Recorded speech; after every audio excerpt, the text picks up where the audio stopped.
Good morning, all of you. Good morning, sir. Yes, today we are going to the lecture discuss topic about the problems of Indian agriculture. Previous lecture discuss topic about the agricultures and agriculture related sector. Today's most important topic problems of Indian agriculture. भारतीय शेतीच्या समस्या काय आहेत? तर या समस्या आपल्याला पाहायच्या आहेत. एक सर्वसाधारण स्वरूपाचा प्रश्न आहे, जनरली प्रश्न सुद्धा किंवा आपण एक सर्वसाधारणपणे इतर विषयाला सुद्धा म्हणजे ज्या संघ लोकसेवा आयोग आहे किंवा राज्य लोकसेवा आयोग परीक्षा असतात या परीक्षेमध्ये सुद्धा हे प्रश्न विचारले जातात. ठीक आहे, म्हणजे अर्थशास्त्र जे राज्य लोकसेवा आयोगामध्ये ज्या परीक्षा असतात त्याच्यामध्ये किंवा यूपीएससी सारख्या परीक्षेमध्ये ऑप्शनल सब्जेक्ट सारखे सुद्धा या स्वरूपाचे प्रश्न विचारले जातात आणि त्याचे उत्तरामध्ये जे आहे एकतर अचूकता असावी लागते, संक्षिप्तता असणं गरजेचं आहे. त्या पद्धतीने अर्थशास्त्रीय परिभाषेपणा, संक्षिप्तता, अद्ययावतपणा, तौलनिकता हे घटक उत्तरामध्ये असतात. आपल्याला इथं परीक्षेसाठी तीनच मुद्दे, एक म्हणजे संक्षिप्तता, दुसरं अचूकता आणि तिसरं अर्थशास्त्रीय परिभाषेपणा, हे तीन घटक यामध्ये असणं गरजेचं मानलं जातं. आणि पुढे अद्ययावतपणा आणि तौलनिकता हे जे आहेत दोन मुद्दे हे मोठ्या परीक्षेमध्ये जे आहे इन्क्लूड होतात. आपल्याला त्याची काही गरज नाही. आपल्याला 10 गुणासाठी फक्त प्रश्न विचारला जाणार आहे, त्याच्यामध्ये प्रस्तावना लिहिणं गरजेचं आहे आणि हे 6-7 मुद्दे आणि सारांश बॅक टू बॅक 1 पेज आणि पुढे थोडस अर्ध पेज जरी गेले तरी चालेल अशा उत्तराची मांडणी आपली असणं आवश्यक आहे. भारतीय शेतीच्या समस्या संदर्भामध्ये थोडस आपण जे आहे एक पार्श्वभूमी लक्षात घेऊया. आता पार्श्वभूमी काय लक्षात येते आपल्याला असं दिसेल 1950-51 मध्ये भारताची पहिली पंचवार्षिक योजना पार पडली. 1950-51 ते 1956 पर्यंत आणि याच्यामध्ये आपण कृषी क्षेत्रावर भर देण्यात आला. त्यावेळेस भारताची लोकसंख्या किती होती? 36 कोटी होती. त्यावेळेस असणारं अन्नधान्य हे 50.82 मिलियन टन होतं. त्यानंतर आपल्याला असं दिसेल की भारताची नंतर 56 ते 61 भारताची दुसरी पंचवार्षिक योजना पार पडली, ज्याच्यामध्ये आपण उद्योग या क्षेत्रावर आपण भर दिला आणि या नंतर लोकसंख्येमध्ये हळूहळू वाढ होत होती. त्याच पद्धतीने अन्नधान्य सुद्धा यामध्ये वाढत होतं. म्हणजे कृषी उत्पादन आणि उत्पादकतेचा विचार केला. कृषी उत्पादन हे शेती विस्ताराच्या माध्यमातून कृषी जे आहे उत्पादन वाढत होतं. आणि त्यानंतर आपल्याला असं दिसेल की 1961 ते जवळपास 1966 हा जो कालावधी आहे याच्यामध्ये आपली तिसरी पंचवार्षिक योजना पार पडली आणि ज्याच्यामध्ये आपण जे आहे तर कृषी क्षेत्रावरच भर दिला. आता यामध्ये पहा की कृषी उद्योग आणि कृषी या तिन्ही पंचवार्षिक योजनेमध्ये आपल्याला दोनच घटक दिसतात, एक म्हणजे कृषी आणि दुसरा उद्योग. म्हणजे कृषीतून आपण कच्च्या मालाची निर्मिती होते, उद्योगातून आपण पक्क्या स्वरूपामध्ये वस्तू आपल्याला प्राप्त होतात आणि त्यामुळं शेती आधारित उद्योग धंदे यामध्ये वाढू लागले. त्यानंतर यामध्ये कृषी उत्पादकता वाढत होती आणि यामध्ये आपल्याला वेगवेगळ्या प्रकारच्या घडामोडी यामध्ये घडून येत होत्या. आपण फक्त अर्थशास्त्रीय घटकाचीच मांडणी लक्षात घेणार, त्यातल्या त्यात आपण कृषी अर्थशास्त्र. हळूहळू यामध्ये आपल्याला असं दिसेल की नंतरचे कालखंडानंतर हे 3 वर्षाचा कालखंड ज्याला आपण सरकती योजना असं म्हणतो, 1966, 67, 1967, 68 आणि 1968 आणि 69 हे या कालावधीमध्ये भारताची चौथी पंचवार्षिक योजना पार पडली नाही. कारण की या कालखंडामध्ये दुष्काळजन्य परिस्थिती होती आणि त्यामुळं आपल्याला भारताला चौथी पंचवार्षिक योजना हे सुरू करता आलं नाही आणि त्यामुळे एक वार्षिक योजना यामध्ये ज्या आहे तर सुरू केल्या आणि याच्यामध्ये सुद्धा कृषी क्षेत्रच आणि उद्योग हे दोन घटक महत्त्वपूर्ण होते. अन्नधान्याबाबत आपण स्वयंपूर्ण कसे बनवू या घटकामध्ये होतं आणि त्याच घटकामध्ये आपल्याला असं दिसेल की ग्रीन रिव्हॉल्युशन हरित क्रांती जी आहे हे यामध्ये घडून आले. आपल्याला माहित आहे की हरित क्रांतीचे जनक कोण आहेत? MS स्वामीनाथन. बरोबर आहे. ज्यांच्या अध्यक्षतेखाली 2004 मध्ये जे आहे ते किसान कृषी आयोगाची निर्मिती केली गेली होती. बरोबर आहे. आता यामध्ये आपल्याला हे जे वेगवेगळ्या प्रकारचे जे बाबी आहेत त्या बाबीची आपण ज्यावेळेस मांडणी करतो त्यावेळेस कृषी उत्पादन आणि उत्पादकता ही आपल्यासाठी महत्वाची मानली जाते. आता शेतीची समस्या काय आहे पहा. तर यानंतर थोडस यामध्ये आणखी एक ट्रॅक म्हणजे या कालखंडामध्ये हरित क्रांती घडून आलेली, कृषी उत्पादन आणि उत्पादकता वाढू लागले, त्याच पद्धतीने आपल्याला नवीन वाहनाची बियाणं आले, तंत्रज्ञान विकसित, संशोधनावर भर दिला जाऊ लागला आणि जे वेगळ्या म्हणजे पारंपरिक पद्धतीने जी पिकं घेतली जात होती त्याऐवजी नवीन वाहनाची जे बियाणे आहेत, आधुनिक तंत्रज्ञान आहे, अवजारे आहेत, कीटकनाशक आहे, याचा वापर वाढू लागला आणि कृषी विस्तार म्हणजे जे आहे तर शेती विस्तारातूनच कृषी उत्पादकतेमध्ये वाढ होत होती. हरित क्रांतीनंतर मात्र जे आहे तर यामध्ये काय झालं, कृषी विस्तार थांबला गेला आणि कृषी उत्पादन वाढ जे आहे तर क्षेत्रीय विस्तारातून न होता आहे त्या जमिनीमध्ये तर वेगळ्या प्रकारची संशोधनात्मक घटकाची मांडणी करून जे आहे दुबार तिबार पिकं घेऊन जे आहे कृषी उत्पादकतेमध्ये वाढ घडून आली. आणि नंतरचे कालखंड आपल्याला दिसेल की 1990चा पिरियड आहे. 90-91 नंतर आपल्याला माहित आहे की 1990-91 मध्ये आपला देश 2 महिने चालेल एवढं परकीय चलन होतं आणि त्या कालखंडात पी.व्ही. नरसिंहराव हे जे आहे तर सरकार म्हणजे पीएम म्हणून काम करत होते. आणि त्यानंतर आपल्याला असं दिसेल की मनमोहन सिंग म्हणजे पाठीमागील तत्कालीन प्रधानमंत्री होऊन गेले मनमोहन सिंग हे त्यावेळेस अर्थमंत्री म्हणून होते आणि त्यांनी आपल्या भारतातील सोनं यामध्ये जे आहे तर प्रदेशामध्ये IMF जागतिक बँक असेल किंवा अन्य काही घटक असेल त्याच्यामध्ये जे आहे घाण ठेवलं आणि त्याच्या बदल्यात आपल्याला सोनं मिळालं. सॉरी, यामध्ये आपल्याला जे आहे सोनं घाण ठेवल्यामुळे जे आहे परकीय डॉलर मिळाले आणि हे परकीय डॉलर म्हणजे असंच मिळालं नाही. त्यांनी काय सांगितलं बाबा आम्ही कर्ज देऊ. मात्र कर्ज देताना त्यांनी आपल्याला एक अट घातली. जसे की एका व्यक्तीला आपण हिंदी चित्रपटामध्ये पाहतो म्हणजे एखादा विलन येतो आणि तो काय करतो एखाद्या नायकाचे जे आहेत तर कणपटीवर बंदूक ठेवत असतो किंवा पिस्तूल ठेवत असतो आणि हँड्स म्हणजे हात वर करा म्हणत असतो. बरोबर आहे. तशी परिस्थिती झाली.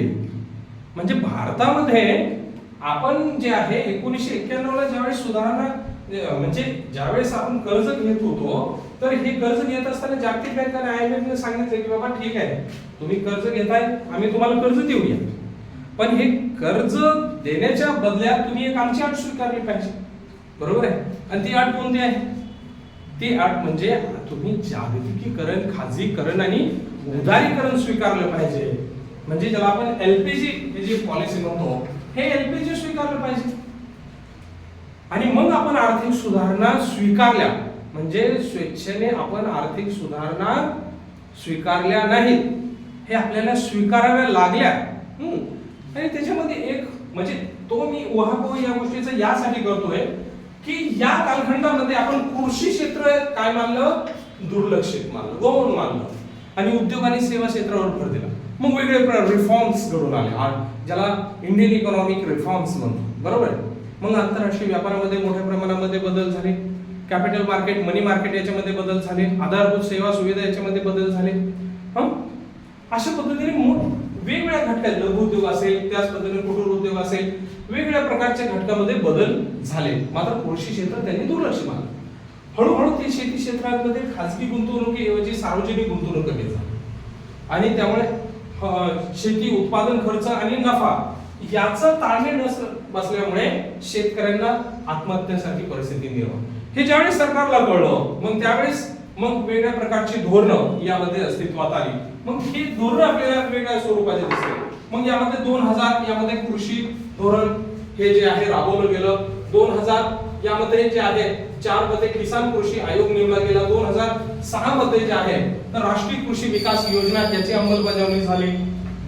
त्यानंतर 2008 मध्ये किसान कृषी कर्जमाफी योजना राबवण्यात आली जे 80 शरद पवार त्यावेळेस कृषी मंत्री होते. त्यावेळेस 70,000 कोटीची कर्जमाफी मिळाली. त्यानंतर आणखी 20,000 त्यामध्ये ऍड केले म्हणजे 90,000 कोटीची कर्जमाफी यामध्ये आपल्याला झाले. त्यानंतर 2009 नंतर यामध्ये फूड बिल विधेयक जे आहे हे पास करण्यात आलं. अन्न जे विधेयक आहे अन्नधान्य विषयक जे विधेयक आहे ते पास करण्यात आले आणि त्यामुळे आपल्याला जे आहे तर शेती क्षेत्रामध्ये जे आहे तर एक वाढ होऊ लागली, म्हणजे कृषी अन्नधान्य उत्पादकता वाढू लागली. पण या दरम्यान म्हणजे अन्नधान्य म्हणजे 2001 मध्ये जे अन्नधान्य उत्पादन जे आहे तो जवळपास 10 मिलियन टन होतं. त्यावेळेस एकूण लोकसंख्या किती होती?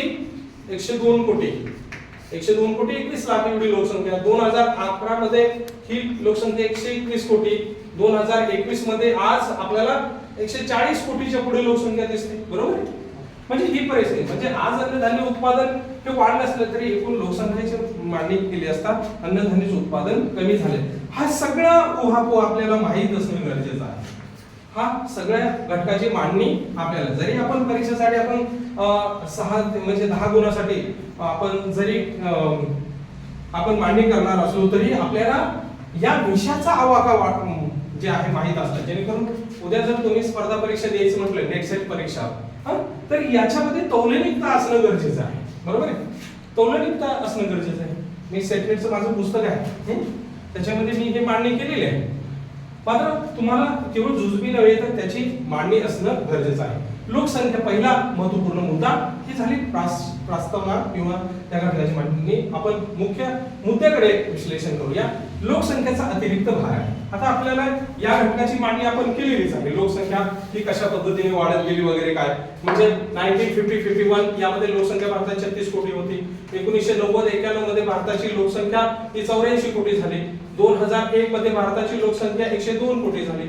2011 मध्ये भारताची लोकसंख्या 121 कोटी आणि 2021 मध्ये भारताची लोकसंख्या यामध्ये जवळपास 140 कोटी झाली. बरोबर आहे? म्हणजे यामध्ये एकूण लोकसंख्या वाढल्यामुळे या लोकसंख्येला आपल्याला असं दिसेल की भारतीय काय आहे, लेबर इंटेन्सिव्ह टेक्निक आणि कॅपिटल इंटेन्सिव्ह टेक्निक जे आहे हे या घटकाचा यामध्ये अवलंब केला जातो. मात्र आपली लोकसंख्या एवढी मोठ्या प्रमाणामध्ये आहे आणि आपल्याकडे उद्योग आणि सेवा क्षेत्राचा एवढा इतर राष्ट्रासारखा विकास झाला नाही, तर आपण लेबर इंटेन्सिव्ह टेक्निक श्रमप्रधान तंत्राचा अवलंब केला पाहिजे. मात्र शासनाचं असं धोरण आहे, शासनालाच नेमकं काही कळत नाही. नेमकं धोरण कुठली राबवली पाहिजे, लोकसंख्या एवढी मोठ्या प्रमाणामध्ये वाढते आहे, मग लेबर इंटेन्सिव्ह टेक्निक याच्यावर फोकस केला पाहिजे आणि आपण कॅपिटल इंटेन्सिव्ह टेक्निक जे आहे त्याचाही वापर आपण केला पाहिजे. पण यामध्ये लोकसंख्या जास्त आहे म्हणजे या ठिकाणी लेबर इंटेन्सिव्ह टेक्निक हे महत्त्वपूर्ण आहे. आता थोडंसं लॉजिक आपण ज्यावेळेस लक्षात घेतो त्यावेळेस आपल्याला या घटकाची मांडणी करावी. पहा, 1950-51 मध्ये ज्यावेळेस भारताची लोकसंख्या 36 कोटी होती त्यावेळेस शेतीवर आधारित असणारी लोकसंख्या किती होती? किती? 70 ते 80% पुढे. बरोबर आहे? आणि त्यामुळे जीडीपी मध्ये असणारा वाटा म्हणजे शेती क्षेत्राचा असणारा वाटा हा 57% होता. किती? 57%. आता यामध्ये पहा की 2024 ची मांडणी लक्षात घेऊया. 2024-25 चालू वर्ष यामध्ये पहा की लोकसंख्या शेतीवर आधारित असणारी लोकसंख्या पहा किती आहे, तर यामध्ये जवळपास 53 हे सांगते. 57 चा आकडा होता, पण आता हे आकडेवारीवरती कधी कधी विश्वास वाटतो असं नाही, कारण की मॅक्झिमम पॉप्युलेशन बघतो शेतीवरच आधारित आहे. तर मानूया गव्हर्नमेंटच्या आकडेवारीनुसार जे आहे CSO NSS आकडेवारी प्रकाशित करतं त्याच्यावर आपण विश्वास ठेवूया. तर 53% लोकसंख्या शेती क्षेत्रावर अवलंबून आहे. बरोबर? आता असं असून यामध्ये एकूण राष्ट्रीय उत्पन्नामध्ये त्याचा हिस्सा किती आता 15%च्या खाली आहे. बरोबर? म्हणजे एक तत्व आहे, ज्यावेळेस देश विकसनशील अवस्थेकडून विकसित अवस्थेकडे जात असताना प्राथमिक क्षेत्राचा हिस्सा हा घटू लागतो आणि उद्योग आणि सेवा क्षेत्राचा हिस्सा वाढू लागतो. सिद्धांत मान्य केले आपण, त्या सिद्धांताप्रमाणे आपण जातो. पण इथं लोकसंख्येचं काय आहे? लोकसंख्या इथं वाढते ना. लोकसंख्या 140 कोटी आहे, इथं 53%. हा हिस्सा कमी व्हायला पाहिजे ना. बरोबर? अमेरिकेचं जर उदाहरण लक्षात घेतलं तर 3 किंवा 4% लोकसंख्या शेती क्षेत्रावर अवलंबून आहे. बरोबर आहे? हा म्हणजे राष्ट्रीय उत्पन्न अंतर्गत त्यांचं जे आहे हिस्सा हा शेती क्षेत्राचा कमी आहे. शेतीवर अवलंबून असणारी लोकसंख्या कमी आहे. मग आपण म्हणतो की आपण भारत जो आहे 5व्या क्रमांकाची अर्थव्यवस्था आहे, कोण म्हणतं 3ऱ्या, कोण म्हणतं 4थ्या. असो, पण हे इंडिकेटर ज्यावेळेस चेक करतात त्यावेळेस आपण कुठे आहोत हे आपल्याला लक्षात घेण्यासारखं एक महत्त्वपूर्ण घटक आहे. असो, तो भाग वेगळा. हा एक आकडेवारी विषयक घटक आहे. तुम्हाला तौलनिक माहिती असावी. असं नाही की मी फापट पसार करून तुम्हाला सांगतो, पण त्या घटकाची मांडणी असणं गरजेचं आहे. लोकसंख्येचा अतिरिक्त भार असल्यामुळं यामध्ये आपल्याला जे आहे तर शेतीमध्ये मोठ्या प्रमाणामध्ये विभाजन तुकडीकरण होणं, त्याच्यामध्ये वेगवेगळ्या प्रकारची यंत्रसामग्री जी आहे त्याचा वापर न होणं आणि त्यामुळे अल्प उत्पादन उत्पादकता राहते, ही एक महत्त्वाची समस्या आहे. म्हणजे लोकसंख्येचा अतिरिक्त भार ही एक महत्त्वाची समस्या यामध्ये मानली जाते. दुसरं आहे अल्प उत्पादकता. आता अल्प उत्पादकता म्हणजे काय? इतर काही राष्ट्र आहेत, इतर राष्ट्र आहेत. आता America, France, Canada, Germany, Japan, even काही आपले शेजारचे राष्ट्र जर आपण बघितले, बरोबर आहे, या शेजारी 7 कंट्रीचं जर उदाहरण बघितलं तर आपली उत्पादन आणि उत्पादकता त्यांच्या मानाने कमी आहे. उत्पादन कसं मिलियन टनामध्ये मोजलं जातं आणि उत्पादकता पर हेक्टरी मोजली जाते. ह्या दोन्ही घटकाबाबत आपल्याला असं दिसेल की आपलं उत्पादन आणि उत्पादकता काय आहे? कमी आहे. ते उत्पादन आणि उत्पादकता वाढणं गरजेचं आहे. त्याच्यासाठी सहकारी शेती वाढली पाहिजे. शेतीमध्ये अन्नधान्य उत्पादन उत्पादकता वाढण्यासाठी सरकारचं धोरण यामध्ये अनुकूल असलं पाहिजे. तर ही एक दुसरी महत्त्वाची समस्या आपल्याला दिसून येते. एक थोडंसं जास्त वेळ घेतला तुमचा. तिसरं आहे अयोग्य कृषी मालाच्या आधारभूत किमती. बघा, शासन ज्या वेगवेगळ्या प्रकारच्या किमती जाहीर करतं, बरोबर आहे, हे किमती जाहीर करतं ते कोणते तत्व? वेगळ्या प्रकारचे तत्व वापरले जातात, बरोबर आहे. मग वेगवेगळ्या प्रकारचं खर्च जे आहे त्याच्यामध्ये इन्क्लूड केलं. पण सरकारला नेमकं कळायला पाहिजे की बाबा आज शेतीच्या आधारभूत किमती म्हणजे भात, आपण कोकणामध्ये राहतो, बरोबर आहे, पेनच्या परिसरामध्ये. आता ह्या पेनच्या परिसरामध्ये आपल्याला माहिती आहे आपण कशाची लागवड करतो? जास्तीत जास्त भात पिकाची लागवड करतो, बरोबर आहे. आता सर्वसाधारण 100 किलो तुमचा भात आहे आणि त्या भाताला एक सर्वसाधारण किंमत मिळाली पाहिजे. एक 50 रुपये तरी, चांगल्या उत्तम प्रतीचा भात आहे त्याला 50 रुपये तरी मिळायला पाहिजे, 50 रुपये प्रति किलो, बरोबर. त्याच्यानंतर वेगवेगळ्या जाती आहेत, जातीनुसार त्याच्या किमती आहेत, मान्य आहे. पण जर उत्पादन खर्च हा जो आहे प्रति किलोचा तुमचा उत्पादन खर्च जर जास्त असेल आणि हा आधारभूत किमती गव्हर्नमेंटचे जे आहे तर हे 20 रुपयेच असतील, तर काय होणार आहे? लोक कुणाकडे जाणार आहे? बाजारपेठेमध्ये. बाजारपेठेमध्ये आपल्याला असंघटित घटक दिसून येतात, व्यापारी, अडते, दलाल वगैरे. ते आपल्याला योग्य किंमत मिळवून देतात का? नाही. सरकारने काय केलं पाहिजे की या आधारभूत किमती ज्या आहे म्हणजे ज्यावेळेस पिकाची पेरणी पूर्व जी आहे तर अमुक एवढ्या मालाला म्हणजे भात पिकाला आम्ही बाबा 5,000 रुपये 100 किलोला देऊया, असा एक दर निश्चित केला पाहिजे. जेणेकरून काय होईल की शेतकरी मग शेती उत्पादन करतील. मध्यंतरीची कालखंड आपल्याला माहित आहे की भारतामध्ये तर यामध्ये आपल्याला जवळपास जवळपास वर्षभर झालं शेतकऱ्यांनी आंदोलन केलं होतं. का करावं लागलं ते आंदोलन? की आपल्या त्यांचं एकच म्हणणं होतं, बरोबर आहे, शेतमालाच्या आधारभूत किमती मिळाल्या पाहिजे आणि शेतीविषयी असणारे कायदे जे आहेत ते केले होते ते दूर झाले पाहिजे, असं त्यांचं प्रामाणिक मत होतं. हळूहळू ते झाले, म्हणजे कायदे दूर झाले, पण त्याच्यासाठी दीर्घकाळ लागला. म्हणजे आपल्याला म्हणजे अलीकडच्या कालखंडामध्ये सरकारनं जी आर्थिक सुधारणा कालखंडात जी चूक केली होती ती चूक अलीकडच्या सरकारने केली जे आपल्याला दिसून, बरोबर. म्हणजे टीका समीक्षा करणं हा महत्वाचा भाग नाही. मात्र आपल्याला लक्षात येतं की नेमकी परिस्थिती काय आहे. तर यामध्ये आधारभूत शेतमालाच्या आधारभूत किमती ज्या आहेत तर या चुकीच्या पद्धती पातळीवर आहे. वर्तमानामध्ये शेतकऱ्याचं उत्पादन खर्च काय आहे, बरोबर आहे. मग त्याचे लागवडीपासून असेल, आता तुम्ही शेतकऱ्यांची मुलं आहात, मी शेतकऱ्यांचे मुलगा आहे, बरोबर आहे. आपल्याला माहित आहे आपल्या शेतीमध्ये काय काय लागतं. त्याची पिकं पेरणी करण्यापासून, बरोबर आहे, मग पेरणी करण्यापासून ते त्याची उगवण येईपर्यंत त्याला पाण्याचा खर्च आहे, इतर काही निगा आहे, शेतकऱ्यांचं वैयक्तिक काही त्याच्यामध्ये खर्च करण्यात आलेला असतो. मग ते पीक परिपक्व आल्यानंतर त्याची जोपासना करणं, ते पावसाळ्यात आल्यानंतर ते पावसाळ्यात जर ते किंवा अन्य काही नैसर्गिक प्रतिकूलतेमुळे ते पीक जळालं किंवा पावसाळ्यामध्ये मोठ्या प्रमाणामध्ये नासधूस झाली, हे समस्या असतात, बरोबर आहे. आणि ह्या समस्या ज्या आहेत तर शेतकऱ्यांचं नुकसान होतं. त्यामुळे एकूण जे आहे तर शेतकरी थोडक्यात सांगण्याचा अर्थ आहे की शेतकऱ्यांच्या आधारभूत किमतीने आहे ते चुकीच्या पातळीवर ठरवले जातात. त्यामुळे शेतकऱ्यांना बाजारपेठेपेक्षा ही आधारभूत किंमत कमी असते. त्यामुळे शेतकरी इतर बाजारपेठांमध्ये जातो आणि त्याला परवडत नाही, कारण की भारतामध्ये नियंत्रित बाजारपेठेची संख्या कशी आहे? कमी आहे. आणि ही एक चूक आपल्याला दिसून येते की अयोग्य कृषी मालाच्या आधारभूत किमती या चुकीच्या पातळीवर ज्या आहेत ही एक महत्वाची समस्या आहे. आता उपाययोजना ही आपण नंतर पाहूया.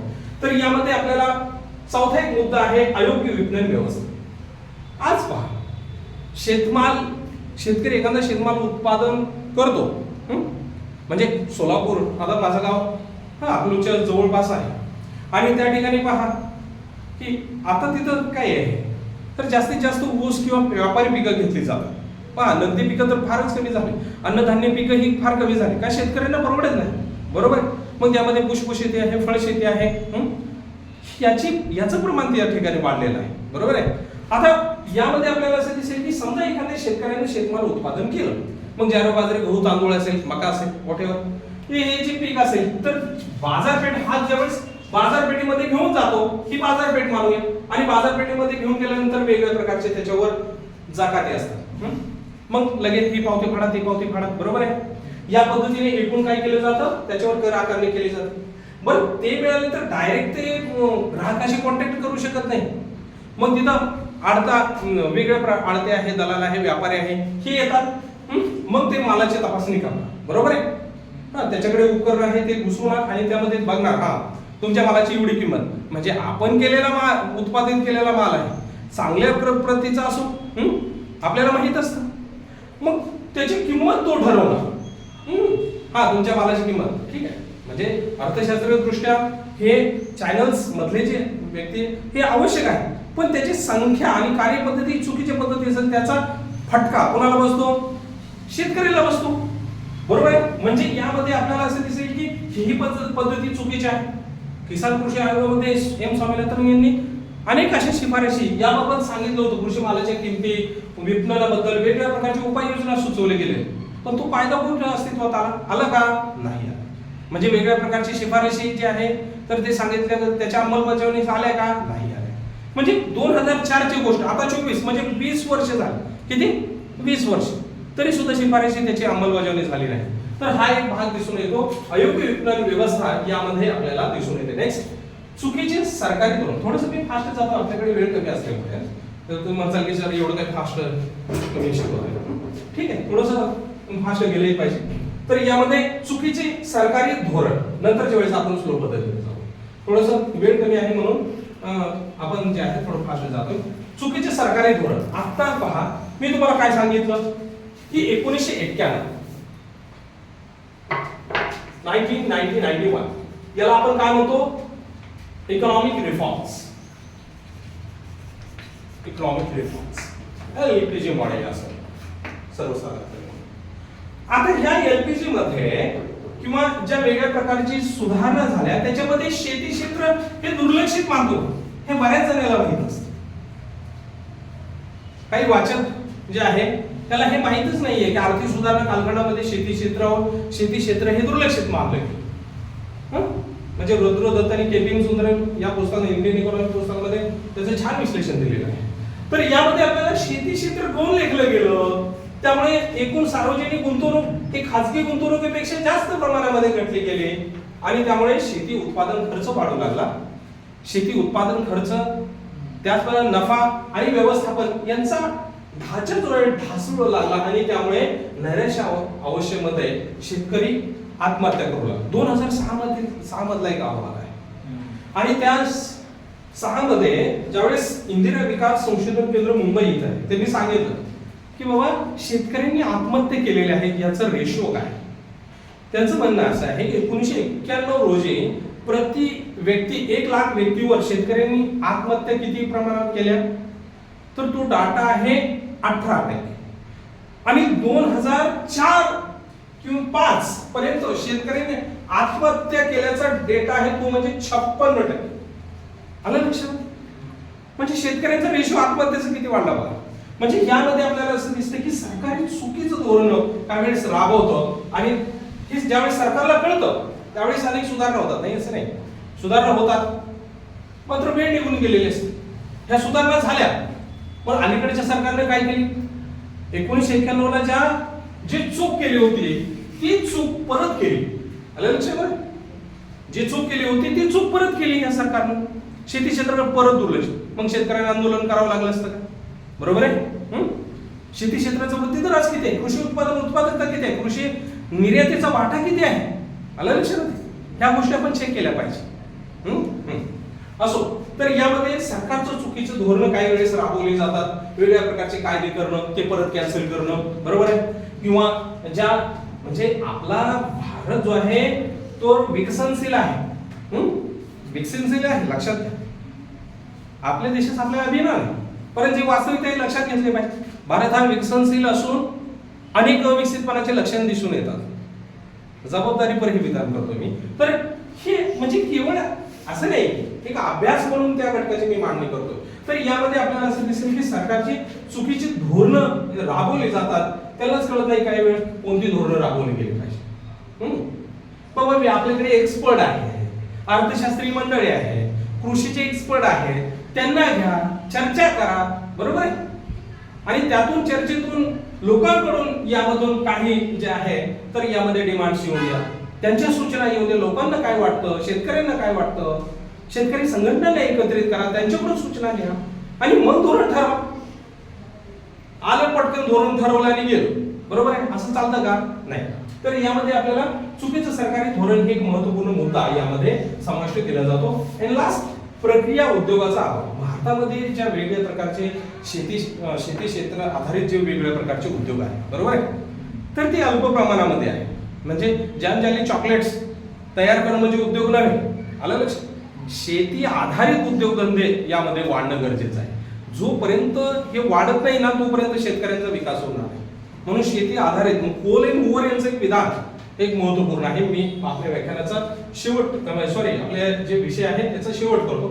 कोल एंड हूवर हे एक असं व्यक्ती आहेत, त्यांनी कृषी तज्ञ होते आणि त्यांनी सांगितलं की सर्वप्रथम शेती क्षेत्राकडे आपण भर दिला पाहिजे. सर्वप्रथम शेती क्षेत्राकडे भर दिला पाहिजे. जर आपण शेती क्षेत्राकडे भर दिला नाही तर शेती क्षेत्रच असं असेल जे अन्य क्षेत्राला बाधित करू शकते, बरोबर आहे. कारण की आपलं 3 क्षेत्र मानले जातात, PST, प्रायमरी सेक्टर आणि थर्ड सेक्टर, बरोबर आहे. मुख्य क्षेत्र कोणतं आहे? शेती, हा शेती, पशुपालन, मासेमारी, खणकाम, बरोबर, मळे व्यवसाय वगैरे. आता यामध्ये आपल्याला प्रमुख हेच आहे हो, कारण की शेतीवर आधारित लोकसंख्या आज किती आहे? 53-54 पर्यंत, बरोबर आहे. पण त्याच्यावर भर द्या ना, बरोबर आहे. आपण उद्योग क्षेत्राकडे आपण भर देतोय, IT क्षेत्र आपलं चांगलं फार्मात सुरू आहे, बरोबर आहे. म्हणजे बँक निफ्टी वाढणं, हा इंडायसेस वाढणं म्हणजे देशाचा विकास नाही. एक श्रीमंत आणि गरीब जे आहे याची दरी कमी करणं गरजेचं आहे. श्रीमंत आणि गरीब जे आहे याच्यामध्ये दरी जी आहे ती असमानता दूर करणं म्हणजे देशाचा विकास आहे. इथं जे आहे तर मक्तेदारी जे आहे ते निर्माण होता कामा नये. ते झाले तर देशाची अधोगती निर्माण होते. तर असो तो भाग वेगळा आहे, विस्तारित आहे. तर राहिलेल्या घटकाची मांडणी म्हणजे भारतीय शेतीच्या समस्या आहेत. पुढच्या लेक्चरमध्ये आपण भारतीय शेतीच्या समस्येवरील ज्या उपाययोजना आहेत त्या घटकाची मांडणी आपण करणार आहोत. ठीक आहे, हे आपलं विश्लेषण झालं. ठीक आहे, ओके.